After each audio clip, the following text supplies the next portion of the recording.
이제 오늘 우리에게 주신 하나님 말씀을 나눕니다. 오늘은 시편 7편 말씀을 함께 보겠습니다. 시편 7편 1절부터 마지막 17절까지 말씀을 함께 봅니다. 여호와 내 하나님이여, 내가 주께 피하오니 나를 쫓아오는 모든 자들에게서 나를 구원하여 내소서.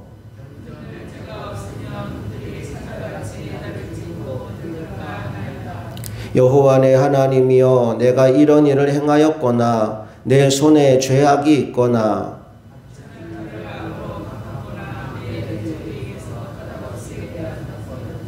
원수가 나의 영혼을 쫓아 잡아 내 생명을 땅에 짓밟게 하고 내 영광을 먼지 속에 살게 하소서.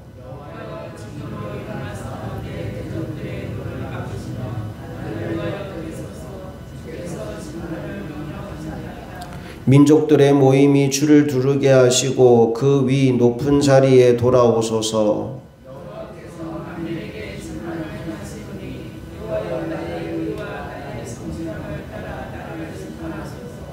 악인의 악을 끊고 의인을 세우소서. 의로우신 하나님이 사람의 마음과 양심을 감찰하시나이다.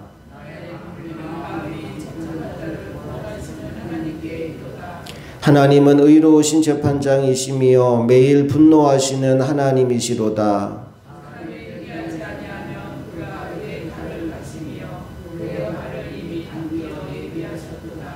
죽일 도구를 또한 예비하시며 그가 만든 화살은 불화살들이로다.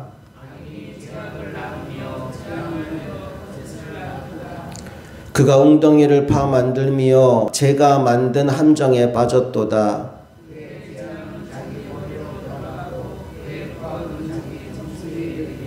함께 읽습니다. 내가 여호와께 그의 의를 따라 감사하며 지존하신 여호와의 이름을 찬양하리로다. 아멘. 우리가 인생을 살다 보면 때로 억울한 일을 당할 때가 있습니다. 바로 시편 7편은 억울한 상황에서 쓴 다윗의 탄원시입니다. 1절, 2절 말씀을 다시 한번 읽어볼게요. 시작. 여호와 내 하나님이여, 내가 주께 피하였사오니 나를 쫓아오는 모든 자들에게서 나를 구원하여 내소서. 건져낼 자가 없으면 그들이 사자같이 나를 찢고 뜯을까 하나이다. 무슨 일인지는 모르겠지만 지금 다윗을 잡아 찢고 뜯으려고 하는 수많은 무리가 그의 뒤를 쫓고 있습니다. 그런데 이때 다윗은 다른 곳으로 피하여 숨는 것이 아니라 하나님께 피하였다라고 선언하고 있어요. 가장 안전한 피난처는 하나님의 품속임을 깨달았기 때문입니다. 그런데 3절 이하의 말씀을 보면 다윗은 지금 자신이 이렇게 쫓기는 신세가 된 것이 너무나 억울한 일이다라는 탄원을 하고 있습니다. 우리 3절부터 5절까지를 또 같이 읽어봅니다. 시작. 여호와 내 하나님이여, 내가 이런 일을 행하였거나 내 손에 죄악이 있거나 화친한 자를 악으로 갚았거나 내 대적에게서 까닭 없이 빼앗았거든 원수가 나의 영혼을 쫓아 잡아 내 생명을 땅에 짓밟게 하고 내 영광을 먼지 속에 살게 하소서. 내가 정말 잘못한 게 있다면 나 망해도 좋아요. 근데 아무리 생각해도 나 잘못한 일이 없다는 겁니다. 그런데 지금 억울하게 모함을 당하고 도망 다니는 신세가 되었다라고 말하고 있어요. 자, 그런데 다윗이 지금 이런 억울한 상황 가운데 있음에도 불구하고 오늘 놀라운 태도 하나를 보게 되는데 그게 뭐냐 하면 자기 스스로 원수를 갚으려고 하지 않는다는 겁니다. 오히려 원수 갚는 일은 하나님께 맡겨버리지요. 6절 말씀으로 가보겠습니다.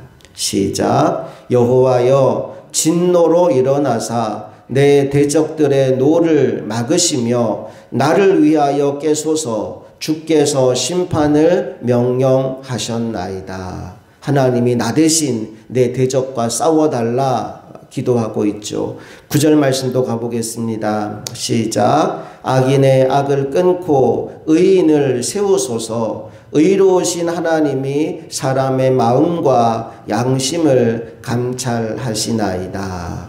사람의 마음과 양심을 감찰하신 하나님, 이제 악인의 악을 다 끊어버리시고 의인을 세워주소서라고 하나님의 행하심에 대하여 간구하며 내 원수에 대한 모든 문제를 하나님께 맡기고 있죠.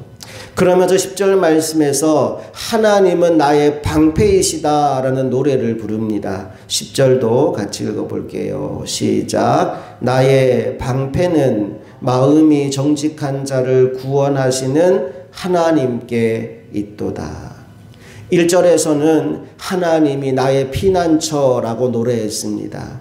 그리고 10절에서는 하나님이 나의 방패라고 노래하고 있어요. 적이 공격해 올 때 안전하게 피할 수 있는 피난처가 되어주시며 적의 모든 공격 무기를 막아주시는 방패 하나님, 그 하나님이 계시니 어떤 어려움과 어떤 문제가 와도 다윗은 안심하게 되었다. 이게 시편 7편이 우리에게 보여주는 메시지입니다. 나는 저와 여러분이 이 평안함을 소유하며 살아가는 하나님의 사람들 되기를 간절히 바랍니다. 자, 그런데 11절 말씀을 보면 하나님을 좀 특이하게 묘사하고 있는 대목이 나오는데요. 11절을 같이 읽어봅니다. 시작. 하나님은 의로우신 재판장이시며 매일 분노하시는 하나님이시로다. 보세요. 하나님은 의로운 재판장이시다. 이거는 인정할 수 있어요. 하나님 의로우신 분이지, 정확하게 재판하시는 분이지, 이건 우리가 받아들일 만해요. 근데 그 다음 표현, 하나님은 매일 분노하시는 하나님이다. 여러분, 이 말씀 읽을 때 좀 걸림이 있지 않나요? 하나님은 사랑의 하나님이신데, 하나님은 용서의 하나님이신데, 하나님은 은혜의 하나님이신데, 그 하나님이 매일 분노하고 있다, 매일 화를 내고 있다, 이거 하나님답지 않은데 라는 생각을 혹시 하시는 분이 계실까라는 생각이 듭니다. 여러분, 그런데 한번 생각해 보세요. 지금 내가 갚아야 될 원수가 존재하고 있어요. 그리고 내가 원수 갚는 일을 하나님께 맡겼어요. 그러면 내가 해야 될 분노를 누가 대신 하고 계신 거죠? 하나님이 대신 분노하고 있는 겁니다. 우리도 이럴 때가 있잖아요. 내가 억울한 일을 당하고 내가 속상한 일을 만났을 때 누군가가 내 옆에서 내 편을 들어주는 거예요. 아, 그놈 진짜 못됐다. 너한테 그러면 안 되지. 내 편이 되어줘서 나 대신 화를 내주면 내 화가 누그러지는, 여러분 그런 경험하지 않았나요? 나 대신 누군가가 나를 위하여 분노해주고, 나 대신 누군가가 나의 원수를 갚아주고, 나 대신 누군가가 나를 위한 일을 해줄 때 우리는 우리 마음속에 있는 분노의 감정이 사라지고 평안함을 누릴 수 있습니다. 지금 하나님이 왜 매일 분노하실 수밖에 없느냐 하면 세상의 의인들의 원수를 하나님이 다 품으신 거예요. 너희들이 갚아야 될 원수 내가 대신 갚아줄게. 너희들이 감당해야 될 분노 내가 대신 분노해 줄게. 세상의 악과 정의롭지 못한 모든 이들을 향하여 하나님이 우리 대신에 분노하고 계신다라고 시편 기자는 지금 고백하고 있는 겁니다.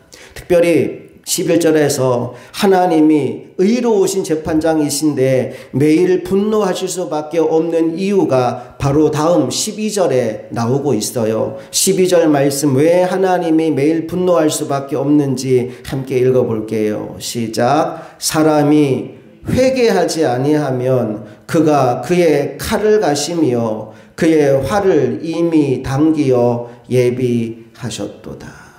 하나님이 매일 분노할 수밖에 없는 이유, 세상이 죄와 악으로 가득 차 있기 때문입니다. 더 안타까운 것은 죄를 짓고도 그게 잘못인 줄 모르고 회개조차 하지 않는 이들이 너무나 많은 겁니다.